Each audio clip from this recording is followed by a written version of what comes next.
Good morning मेरे दोस्तों, आपका स्वागत है मेरे यूट्यूब चैनल पर। तो आज हम लेकर आए आप लोग के लिए रीजनिंग। जो टॉपिक आपका है कैलेंडर। कैलेंडर का जो पार्ट 1 होता है यानी इंट्रोडक्शन ऑफ कैलेंडर, मैंने पार्ट 1 बनाकर यूट्यूब पर अपलोड कर दिया। आज मैं जो बनाने जा रहा हूँ आपका पार्ट 2 है। तो चलिए बिना किसी लेट से हम स्टार्ट करते हैं अपने सेशन को। पहले कुछ जो पार्ट 1 में मैं बताया था उसको थोड़ा रिपीट कर दूँ, ठीक है। देखोगे ईयर जो आपका होता है ना, जिसको हम लोग वर्ष बोलते हैं, या दो प्रकार के होता है, आप जानते हो। पहला को आप क्या बोलते हो? तो पहला को बोलते हो जनरल ईयर, जिसको हिंदी में क्या बोलते हो? तो हिंदी में बोला जाता है इसको भाई साहब सामान्य सामान्य वर्ष। दूसरा आपका होता है लीप ईयर। दूसरा क्या होता है? Leap year. इसको क्या बोला जाता है? तो इसको बोला जाता है अधिवर्ष, ठीक है। अधिवर्ष बोला जाता है। मैं बस कुछ बातों को रिपीट करने वाला हूँ, बस अपने सेशन को आगे लेकर चलूंगा। सामान्य वर्ष जो होता है ना भाई साहब, इसमें जो डेज होते हैं ना, डेज, इसमें 365 डेज होते हैं। कितने डेज? 365 डेज। और इसमें जो ना क्या फरवरी जो होती है ना, फरवरी 28 डेज का होती है। कितनी डेज का होती है? 28 डेज का। जो अधिवर्ष लीप ईयर होता है ना भाई साहब, ये आपका इसमें डेज जानते हो कितना होता है? इसमें 366 डेज होता है। कितना डेज होता है? 366 दिन। और अगर मैं फरवरी की बात करूँ ना, तो इसमें फरवरी जो आपका होती है 29 डेज की होती है।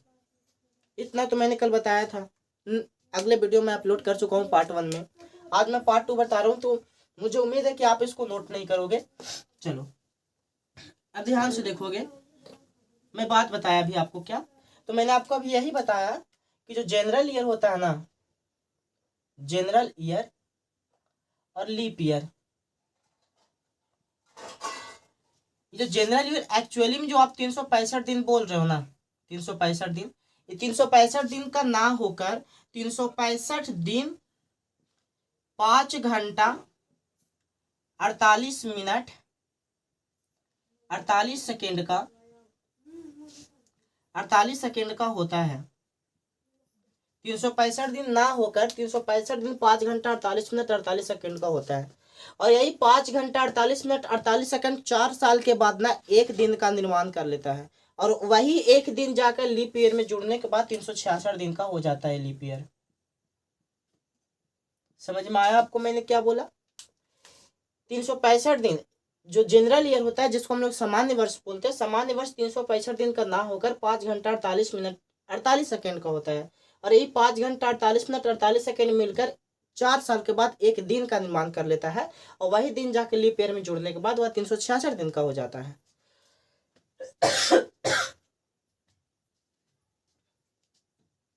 आया समझ में? जनरल ईयर और लीप ईयर। चलो ध्यान से देखोगे, अब बात ऐसा होता है कि हम किस प्रकार से जानेंगे कि लीप ईयर कौन सा है और जनरल ईयर कौन सा है। तो मैंने बताया था लीप ईयर लगाने के लिए, लीप ईयर पता को लगाने के लिए आप क्या करोगे? जो लीप ईयर का तुमको पता लगाना है, तो लीप ईयर को पता लगाने के लिए, लीप ईयर को पता करने के लिए 4 से भाग दिया जाता है, भाग दिया जाता है। समझ में आया? यदि रिमाइंडर 0 आ जाए तो वह लीप ईयर होगा। इसका मतलब समझ रहे हो? आपका जो भी वर्ष गिवन है ना, जिससे बोल दिया ना आपका कि 2000, अगला बोल दिया 2024, अगला बोल दिया 1900, या तो 1924 बोल दिया तुमको, इस प्रकार से बोल दिया। अगला तुमको बोल देगा 2023, बोल दिया 2021। आप क्या करो, 4 से सब में डिवाइड कर दो, ठीक है। सॉरी, ये 2000 नहीं है, इसको तुम 2026 मान लो, 2026, ठीक है। तुम क्या करोगे, सभी 4 से डिवाइड कर दो। तुम सभी को 4 से डिवाइड करो। 4 से डिवाइड किया, 4 से डिवाइड किया, 4 से डिवाइड किया। अब तुम देखो कौन सा पूरा कटता है। जब तुम यहाँ से आप भाग दोगे ना, तो इसका कुछ ना कुछ रिमाइंडर बच जाएगा, पूरा पूरी नहीं कटेगा। कितना बचेगा रिमाइंडर? मीथिंग्स मेरे को 2 बचेगा। तो रिमाइंडर 2 बच जाएगा ना, जिसका रिमाइंडर बच जाता है वो तुम्हारा जनरल ईयर हो जाता है। जनरल ईयर, जनरल ईयर जो तुम्हारा वर्ष बच जाता है, मतलब रिमाइंडर बच जाता है, वो तुम्हारा जनरल ईयर हो जाता है। और जिसको काटने के बाद रिमाइंडर 0 बचता है, तो उसको हम बोलते हैं लीप ईयर है। कौन सा ईयर है? लीप ईयर है। समझ में आया?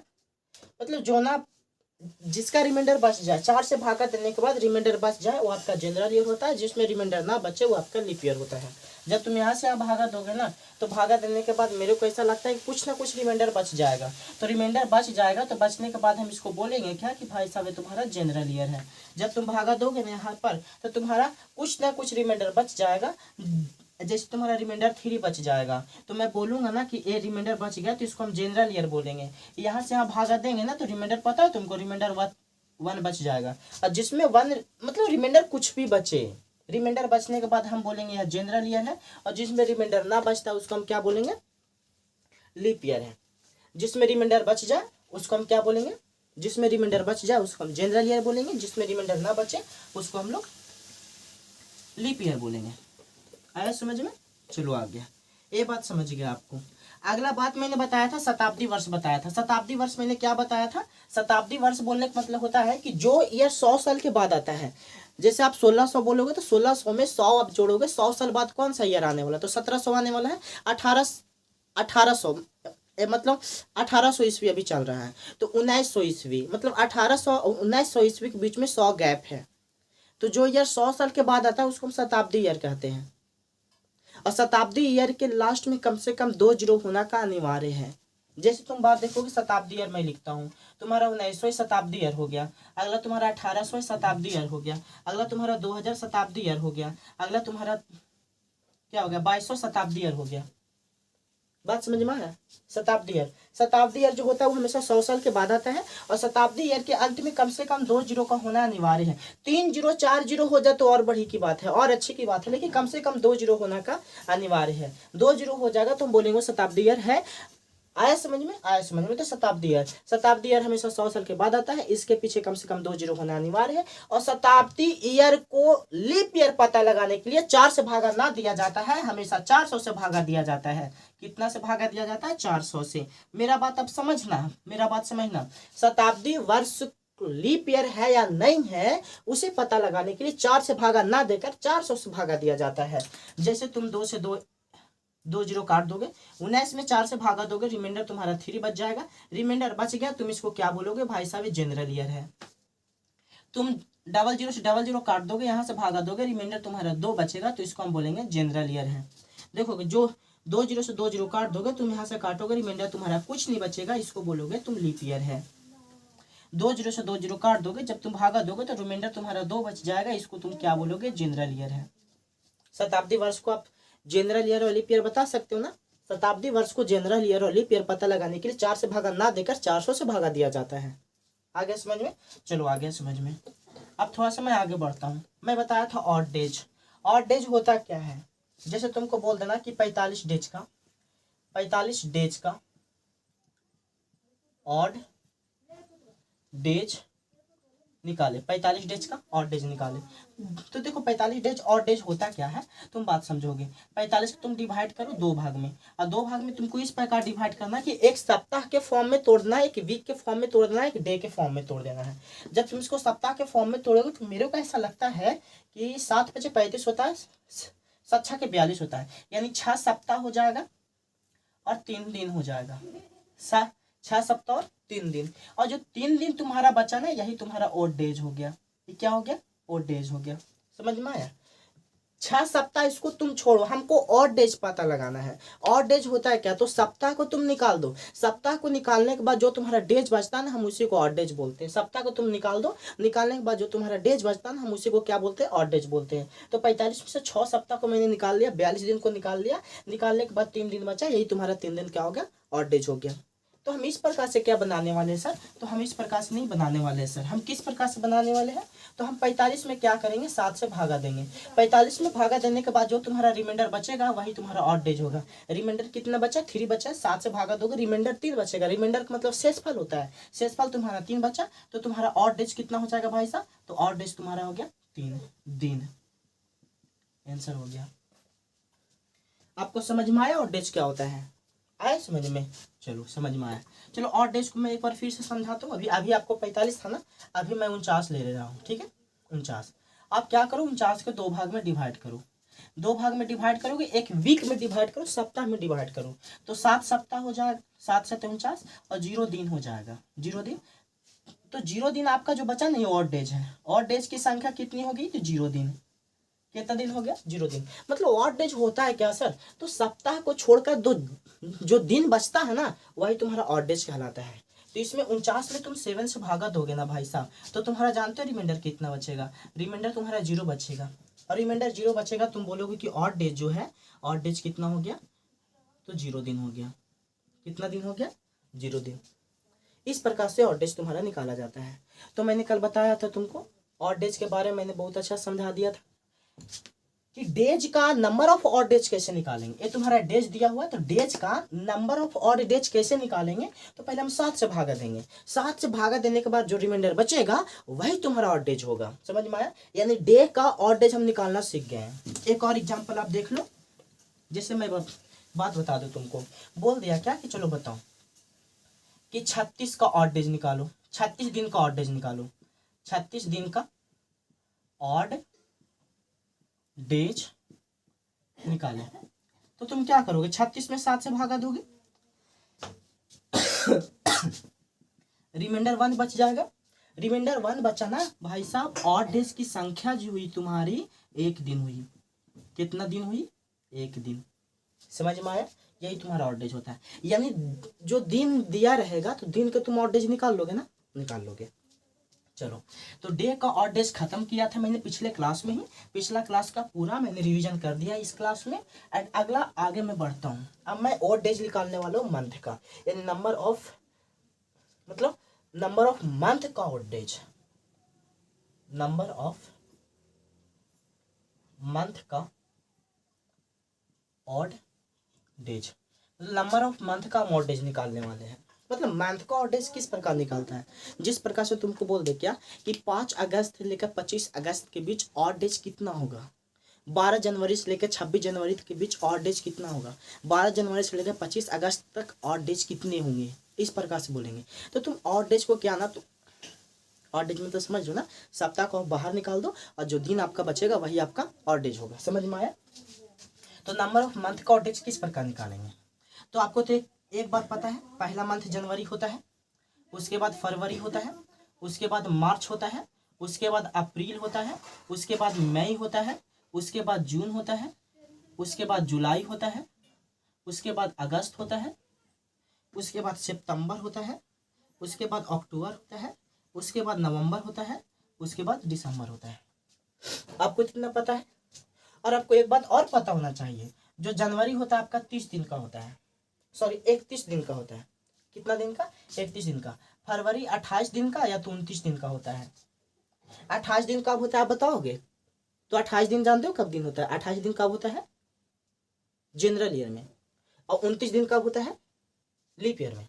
मार्च जानते हो मार्च कितना दिन का होता है, 30 दिन का होता है। Sorry it's my fault. अच्छा जानते हो नहीं गिनना, जनवरी फरवरी मार्च अप्रैल मई जून जुलाई, इस प्रकार से। हाँ, तो इसी प्रकार से गिन के लिखोगे। ये तुम्हारा 30 दिन का होता है, ये तुम्हारा 31 दिन का होता है, ये तुम्हारा 30 दिन का होता है, ये तुम्हारा 31 दिन का होता है, ये भी तुम्हारा 31 दिन का होता है, ये तुम्हारा 30 दिन का होता है, ये तुम्हारा 31 दिन का होता है, ये तुम्हारा 30 दिन का होता है, ये तुम्हारा 31 दिन का होता है। मिला लो, मैं सही लिखा हूँ नहीं लिखा हूँ, क्योंकि मैं भी इंसान हूँ, मुझसे भी मिस्टेक हो सकती है।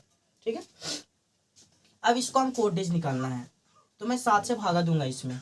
इसको हम कोड डेज निकालना 7 से भागा देंगे, इसको हम कोड डेज निकालना 7 से भागा देंगे, इसको हम कोड डेज निकालना 7 से भागा देंगे, इसको हम कोड डेज निकालना 7 से भागा देंगे, इसको हम मोड डेज निकालना है तो हम 7 से भागा देंगे, इसको हम मोड डेज निकालना 7 से भागा देंगे, इसको भी ओड डेज तो 7 से भागा। मतलब हमको ओड डेज निकालना तो हम 7 से भागा देंगे। भाई साहब मेरा बात आप मानो, मतलब ओड डेज निकालने का सिचुएशन ये होता है ना कि 7 से तुमको भागा देना पड़ेगा। तुम जैसे 7 से भागा दोगे तो रिमाइंडर तुम्हारा जो 3 है, रिमाइंडर तुम्हारा 3 बच जाएगा। रिमाइंडर क्या बच जाएगा, 3 बच जाएगा। जब तुम 7 से इसमें भागा दोगे तो रिमाइंडर तुम्हारा एगो 0 बचेगा और एगो 1 बचेगा। जब तुम इसमें भागा दोगे ना भाई साहब, तो तुम्हारा मीथिंग्स मेरे को रिमाइंडर ऐसा लगता है कि 3 बचेगा। और जैसे तुम इसमें भागा दोगे ना तो रिमाइंडर का मान तुम्हारा 2 बचेगा। तुम इसमें भागा दोगे ना तो रिमाइंडर तुम्हारा 3 बचेगा। इसमें तुम भागा दोगे ना तो रिमाइंडर तुम्हारा 2 बचेगा। एंड इसमें तुम्हारा 3 बचेगा, इसमें तुम्हारा 3 बचेगा, एंड इसमें तुम्हारा 2 बचेगा, एंड इसमें तुम्हारा 3 बचेगा, एंड इसमें तुम्हारा 2 बचेगा, एंड इसमें तुम्हारा 3 बचेगा। यानी तुमको कोई भी पूछे हमेशा, अब हमेशा एक बात आप याद कर लो कि जनवरी में ऑड डेज कितने होते हैं, 3। फरवरी में ऑड डेज कितने होते हैं 0 या 1। मार्च में ऑड डेज कितने होते हैं 3। अप्रैल में ऑड डेज कितने होते हैं 2। मई में ऑड डेज कितने होते हैं 3। जून में ऑड डेज कितने होते हैं 2। जुलाई में ऑड डेज कितने होते हैं 3। अगस्त में ऑड डेज कितने होते हैं 3। ऑड डेज का मतलब समझ लो ना, ऑड डेज का मतलब विषम दिन होता है। क्या होता है विषम दिन, ठीक है। सितंबर में ऑड डेज 2, अक्टूबर में 3, नवंबर में 2, दिसंबर में 3, ठीक है। आया समझ में? कोई दिक्कत वाली बात नहीं है, बात समझ में आ गया ना। ऑड डेज निकाला कैसे जाता है सर, तो मैं बता रहा हूँ ना, तुम 7 से भागा दे दो। 7 से भागा देने के बाद जो तुम्हारा रिमाइंडर बचेगा ना, वही तुम्हारा ऑड डेज हो जाएगा। तो ऑड डेज में निकालने के लिए बताया ना तुमको, जनवरी के 31 दिन होता है तो 7 से भागा दे दो, रिमाइंडर 3 बचेगा। फरवरी 28 से 29 होता है, 7 से भागा तो रिमाइंडर 0 और 1 बचेगा। 31 में 7 से भागा दोगे 3 बचेगा, ऑड डेज हो गया तुम्हारा। यानी फरवरी में 3 होता है, सॉरी जनवरी में 3 ऑड डेज, फरवरी में 0 या 1, मार्च में 3, अप्रैल में 2, मई में 3, जून में 2, जुलाई में 3, अगस्त में 3, सितंबर में 2, अक्टूबर में 3, नवंबर में 2, दिसंबर में 3। समझ में आ गया?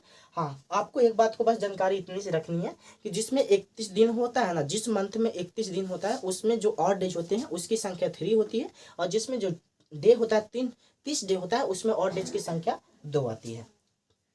चलो, ये बात समझ में आ गया? आप इसको नोट कर लो, इतना इंपॉर्टेंट है ना सर। मतलब कैलेंडर में ना, कैलेंडर मैं तो बोलता हूँ इसी पे कैलेंडर डिपेंड है।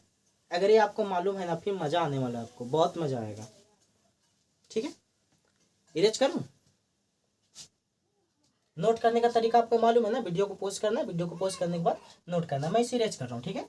अब इरेज करने के बाद मैं डायरेक्टली इसमें क्वेश्चन में इंटर करता हूँ। करूँ ना? करूँ।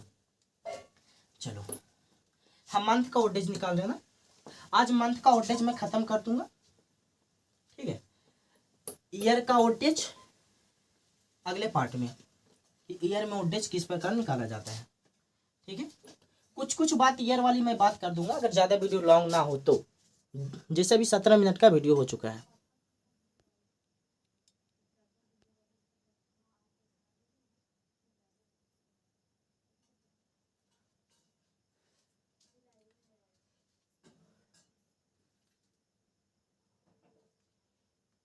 चलो देखो गया, जैसे तुम्हारा क्वेश्चन बोलेगा ना, इस प्रकार से क्वेश्चन बोल देगा कि 15 अगस्त से 15 नवंबर के बीच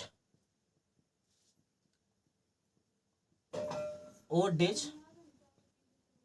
निकाले। आपको इस प्रकार से क्वेश्चन बोलेगा, तो आपको, आप इसको किस प्रकार बनाओगे? तो भाई साहब हमको ऑड डेज निकालना है ना, तो ऑड डेज तुम किस प्रकार निकालोगे? तो आप सुनोगे, इस प्रकार से तुमको क्वेश्चन हमेशा कॉम्पिटिटिव एग्जाम में नेसेसरी पूछता है। आप इस बात को नोट कर लो पहले, ठीक है। नोट कर लिया? अरे मेरा वीडियो ब्लर हो जा रहा जी, तो मेरे को थोड़ा टेंशन हो जा रही है कि मेरे को बार बार मोबाइल को देखना पड़ रहा है कि मेरा वीडियो ब्लर तो नहीं हो गया। चलो अभी तो खैर ठीक है। तो 15 अगस्त और 15 नवंबर के बीच ऑड डेज की संख्या कितनी होगी? तो पहले आपको वही करना है। आप इस बात को सुनना, मेरा एक बात मैं बोल रहा हूँ यहाँ पर, आप ध्यान से सुनना। जो मंथ कैलेंडर में सबसे पहले आता है उसको तुमको लिखना है। जो मंथ कैलेंडर में सबसे पहले आता है उसको तुमको लिखना है। यदि तुमको याद नहीं है तो मैं नोट पॉइंट में इधर लिख दूं कि जो मंथ कैलेंडर में पहले आता है उसे पहले लिखना है। आप इस बात को नोट कर लेना, दिल और दिमाग और जहन में इसको नोट कर लेना, भुलाना कभी नहीं। जब तक तुम जिंदा हो, कैलेंडर पढ़ रहे हो, इसको भुलाना नहीं है, ठीक है। जो मंथ कैलेंडर में सबसे पहले आता है उसे सबसे पहले लिखना है। पहली बात समझ में आ गया? चलो अब तुम बात समझोगे। अगस्त पहले आता है, नवंबर पहले आता है, तो अगस्त आता है तो तुम अगस्त को लिखो। अगस्त के बाद सितंबर, सितंबर के बाद अक्टूबर, अक्टूबर के बाद नवंबर, यही आता है। अगस्त में आपको पता है क्या लिखना है? इसके नीचे लिखना है बचे हुए दिन, बचे हुए दिन। और इसमें आपको लिखना है दिए गए दिन, दिए गए दिन। सर ये बात हम नहीं समझे तो बस सर मैं कहाँ बोल रहा हूँ कि आप इस बात को समझ गए हो, मैं तो समझा रहा हूँ ना आपको। बचे हुए दिन, बचे हुए दिन का मतलब होता क्या, आप ध्यान समझो। 15 अगस्त दिया हुआ है, अगस्त में 15 दिन दिया हुआ है, मतलब अगस्त में 15 अगस्त से बोल रहा है ना, तो 15 अगस्त तक है, तो इसमें और कितना दिन बचा, तो इसको हम बचे हुए दिन बोलेंगे। दिए गए दिन 15 नवंबर 15 दिया हुआ है, तो तुम्हारा 15 दिन हो गया। मतलब बचे हुए दिन, तो अगस्त 15 अगस्त है, तो और कितना दिन बचा, अगस्त में 15 तक दिया हुआ है, तो और कितना दिन बचा, तो आप यहाँ पर गिनो, जनवरी फरवरी मार्च अप्रैल मई जून जुलाई अगस्त, 31 दिन का होता है, और 31 दिन में आपका 15 दिन दिया हुआ है, यानी 16 दिन आपका बचा, तो आप 16 लिख दोगे। और 16 आप देखो, इसमें पहले तुम ऑड डेज निकाल लो, तो 16 में तुम ऑड डेज निकालोगे, तो रिमेंबर मेरे को ये जो रिमाइंडर है, रिमाइंडर मेरे को लगता है 2 बचेगा। कितना बचेगा, 2 बचेगा। आप एक बात याद करो, सितंबर में ऑड डेज कितने होते थे, 3, मैंने भी बताया ना। अक्टूबर में ऑड डेज कितने होते थे, 2, मैंने बताया ना, बोलो।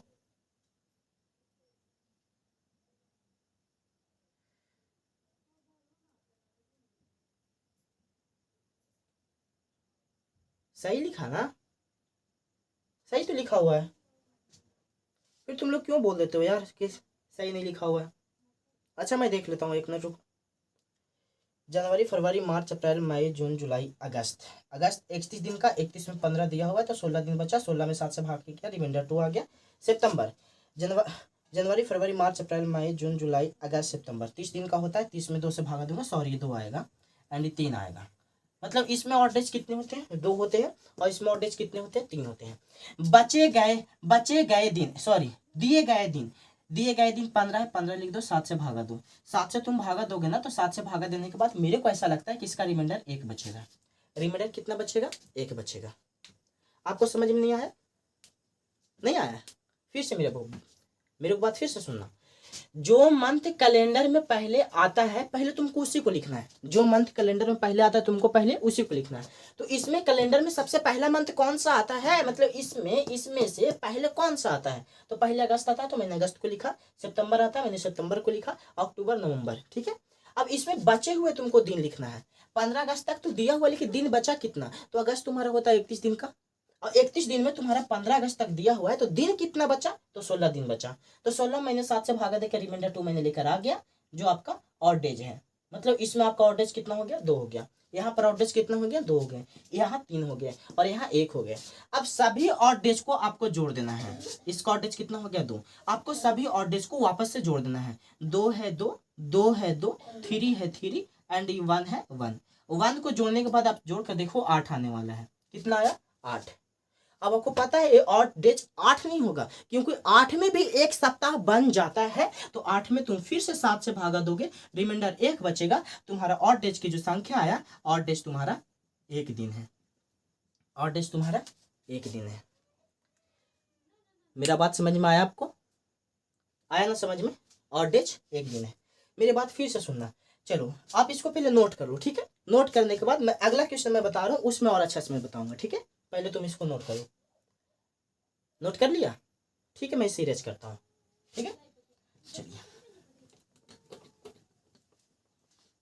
अगला क्वेश्चन देखना। अरे भाई साहब बहुत सिंपल सी बात है, मैं तो ना क्या मैं बोलूँ, मैं तो शुरू बार पढ़ा था ना इसको, तो मेरे को तो टेंशन ही नहीं आया था, बोलो क्या सिंपल सा रीजनिंग का क्वेश्चन आता है यार, बस ऐसे ही मजाक करता है सब, ठीक है। तो ध्यान से देखोगे, अगला क्वेश्चन तुमको बोलेगा क्या कि 24 जुलाई से 10 अप्रैल तक, 10 अप्रैल तक ऑड डेज निकाले, ऑड डेज निकाले। पहले आप ये कॉन्सेप्ट को याद करना, इस कॉन्सेप्ट को तो आपको भूलना नहीं है। कॉन्सेप्ट है क्या, तो कॉन्सेप्ट आपका वही है कि जो सबसे पहले मंथ आता है तुमको पहले उसी को लिखना है। तो पहले अप्रैल आता है, पहले जुलाई आता है। अच्छा इतना तो पता होगा ना, जनवरी फरवरी मार्च अप्रैल मई जून जुलाई, ऐसा पता है ना, सब पता है। तो पहले आप बात बोलो कि अप्रैल पहले आता है या जुलाई पहले आता है, तो पहले अप्रैल आता है, तो पहले लिखो अप्रैल मई जून जुलाई। इसमें आपको पता है क्या लिखना है, बचे हुए दिन, और इसमें आपको लिखना है दिए गए दिन। अच्छा बचे हुए दिन का मतलब क्या हो गया सर, तो अप्रैल आपका है, अप्रैल का 10 दिन दिया हुआ है, अप्रैल कितना डेज का होता है? जनवरी फरवरी मार्च अप्रैल 30 दिन का होता है। कितने दिन का होते हैं? 30 दिन का। और 30 दिन में आपका 10 दिन दिया हुआ है, यानी 20 दिन बचा। अब 20 दिन में तुम पहले ओड डेज निकाल लो, तो तुम जैसी भागा दोगे तो इसका ओड डेज आ जाएगा, जानते हो कितना? 6। कितना आ जाएगा? 6। अब तुम जानते हो मई में ओड डेज कितने होते हैं? बोलो, मई में ओड डेज कितने होते हैं? 3। जून में 2। इसमें दिए गए दिन, बोलो दिए गए दिन कितने हैं? 24। 24 में तो 7 से भागा दो, तो 24 में 7 से भागा दोगे तो रिमाइंडर तुम्हारा बचेगा 3। रिमाइंडर कितना बचेगा? 3। समझ में आया इतना मेरा बात? बोलो, आया समझ में? अब जितना भी रिमाइंडर है सब रिमाइंडर को फिर से तुम ऐड कर दो। 6 + 3 + 2 + 3। जैसे तुम ऐड करोगे 6 3 9 2 11, 11 14 आ जाएगा। 7 से फिर से भागा दे दो, रिमाइंडर 0 बचा। रिमाइंडर कितना बच गया? 0। यानी नंबर ऑफ ओड डेज जो तुम्हारा आया है, नंबर ऑफ ओड डेज 0 दिन आया है। कितना दिन आया है? 0 दिन। बोलो सर हम समझ गए, बोलो मेरे को। इसमें क्या लिखना है? बचे हुए दिन, यहाँ पे लिखना है दिए गए दिन। और इसका तो ओड डेज आपको पता है ना सबका। मैं तो अभी 12 मंथ का लिखवा दिया ना ओड डेज। लिखवाया कि नहीं लिखवाया? लिखवा दिया। तो मुझे उम्मीद है आप क्वेश्चन समझ गए होंगे। समझ गए? चलो एक क्वेश्चन लास्ट, ठीक है, इरेज कर रहा हूं मैं इसे। चलो एक क्वेश्चन लास्ट आप देख लो। मुझे पूरा उम्मीद है आप लोग समझ रहे होंगे। अब हर एक क्वेश्चन को आपको उतारना है। मैं जितना बोर्ड पर बता रहा हूँ आपको सब उतारना है। ऐसा नहीं कि सर मैं तो अब सीख गया, आप कैसे क्वेश्चन आज हम बना लेंगे, बिंदास हो गए। तो ऐसा तुमको सोचना नहीं है, तुमको हर एक क्वेश्चन को बनाना है। समझ में आया? चलो अगला क्वेश्चन देखोगे। बोल रहा है क्या कि 17 सितंबर और 17 सितंबर और 15 मई के बीच ओड डेज निकाले। पहले तो आप दिमाग में एक बात सेट करो, आपको सबसे पहले उसी मंथ को लिखना जो पहले आता है। तो पहले मई आएगा ना, तो मई, जून, जुलाई, अगस्त, सितंबर। आपको इसमें क्या लिखना है? बार बार मैं बता रहा हूं, आप तो समझ गया होगा ना क्या लिखना है इसमें। तो इसमें तुमको लिखना है बचे हुए दिन। बचे हुए दिन। इसमें क्या लिखना है तुमको? दिए गए दिन। क्या लिखना है? दिए गए दिन। अब तुम ध्यान से देखोगे भाई साहब, इसमें बचे हुए दिन। मई कितना डेज का होता है? तो मई तुम्हारा पता है कितना डेज का होता है? बताओ। जनवरी फरवरी मार्च अप्रैल मई 31 दिन का होता है। और 31 दिन में तुम्हारा 31 दिन में 15 दिन दिया हुआ है। तो जब 31 में 15 दिन दिया हुआ है तो तुमको दिन कितना बचा? तो 16 दिन बचा। अब तुम 16 को क्या करोगे? तो 16 को पहले तुम 7 से डिवाइड कर लो, और डिवाइड करने के बाद तुम ओड डेज निकालो, तो ओड डेज तुम्हारा 2 आ जाएगा। अब जून कितना डेज का होता है भाई साहब? जून में ओड डेज कितना आता है? तो जून में तुम्हारा ओड डेज कितना आता है मेरे को बताओ। जनवरी फरवरी मार्च अप्रैल मई जून 30 होता है। यानी इसमें 2 आएगा, इसमें 3 आएगा, इसमें भी 3 आएगा। अब सितंबर में बचे हुए दिन कितने होते हैं? तो सितंबर में बचे हुए दिन तुम्हारे सितंबर दिए गए दिन, तो 17 लिख दो। 17 में 7 से भागा दे दो। भागा तुम जैसे दोगे तो मेरे को ऐसा लगता है कि इसका रिमाइंडर जो है 7 दूनी 14, 3 बचेगा। कितना रिमाइंडर बचेगा? 3 बचेगा। मेरे को एक बात से फिर से सुनना आप ध्यान से। मुझे उम्मीद है आप लोग पूरा अच्छे से समझ रहे होंगे, कोई दिक्कत होने वाली नहीं है। समझ में आया? नहीं होने वाली दिक्कत है, कोई होने वाली दिक्कत है। आपको इस प्रकार से दिया ना, तो सबसे पहले आप उसी मंथ को लिखोगे जो कैलेंडर में पहले दिया हुआ था, मतलब जो कैलेंडर में पहले आता है। तो पहले कैलेंडर में जो आता है मैंने उसको लिखा। मई पहले आता, लिखा। मई के बाद जून, जुलाई, अगस्त, सितंबर। ठीक है। जो सबसे फर्स्ट में आप लिखोगे तो उसमें आपको बचे हुए दिन को लिखना है। अब बचे हुए दिन आपको दिया हुआ दिन कितना है? 15। लेकिन मई होता है 31 दिन का। 31 दिन में आपका 15 दिन दिया हुआ है, तो बचा कितना दिन? 16 दिन। तो 16 में तो 7 से भागा दोगे, तुम्हारा रिमाइंडर 2 बच जाएगा। रिमाइंडर का मतलब शेषफल होता है, शेषफल 2 बचेगा। जून में ओड डेज कितने होते हैं? 2 होते हैं। जुलाई में ओड डेज कितने होते हैं? 3 होते हैं। अगस्त में ओड डेज कितने होते हैं? 3 होते हैं। सितंबर दिए गए दिन, सितंबर में दिन कितना दिया होता है? सितंबर तुम्हारा 17 दिया हुआ है, 17 लिख दो। 17 में 7 से भागा देता हूँ। भागा देने के बाद इसका ओड डेज 3 आ गया, यहाँ पर 2 आ गया, 2 3 3। अब फिर सभी को तुम आपस में फिर से ऐड कर दो। 2 है 2 लिख दो, 2 है 2 लिख दो, 3 है 3 लिख दो, 3 है 3 लिख दो, एंड 3 है 3 लिख दो। तुम सभी को अगर ऐड करोगे 2 2 4, 4 3 7, 7 3 10, 10 3 13, और 13 में तुम 7 से जैसे ही भागा दोगे तो मेरे को ऐसा लगता है कि रिमाइंडर इसका 6 बचेगा। कितना बचेगा? 6 बचेगा। यानी नंबर ऑफ ओड डेज जो हुआ तुम्हारा, नंबर ऑफ ओड डेज कितना दिन हो गया? 6 दिन। कितना दिन हो गया? 6 दिन। अब मुझे पूरा उम्मीद है आप इस बात को समझ गया होगा। बोलो समझ गए ना आप लोग? बोलो बोलो, नंबर ऑफ ऑड डेज निकाल लोगे ना? बोलो कोई दिक्कत है? नंबर ऑफ ऑड डेज निकाल लोगे ना? किस प्रकार से निकाला जाता है नंबर ऑफ ऑड डेज? विषम दिन किस प्रकार से निकाला जाता है? निकाल लोगे ना? प्रॉमिस? प्रॉमिस? ठीक है। तो आपका ऑड डेज का जो खिस्सा था, आपका ऑड डेज का खिस्सा खत्म हुआ। अब ऑड डेज को मैं अगले दिन, मतलब ऑड डेज आपका खिस्सा ही खत्म हो गया। अब मैं अगले जो पार्ट बनाऊंगा, तो अगले पार्ट में तुम्हारा क्या होने वाला है, जैसे तुम्हारे क्वेश्चन बोलेगा कि आज सोमवार था, तो 62 दिन बाद कौन सा दिन होगा। आज मंगलवार है, तो 15 दिन बाद कौन सा दिन होगा। ऐसा ऐसा क्वेश्चन आपको आने वाला है। ठीक है, तो आज के लिए बस bye bye, tata, see you on YouTube. Okay, bye bye. अगर वीडियो आप लोग को अच्छा लगा हो, लाइक शेयर सब्सक्राइब जरूर कीजिएगा। Thank you for watching my video.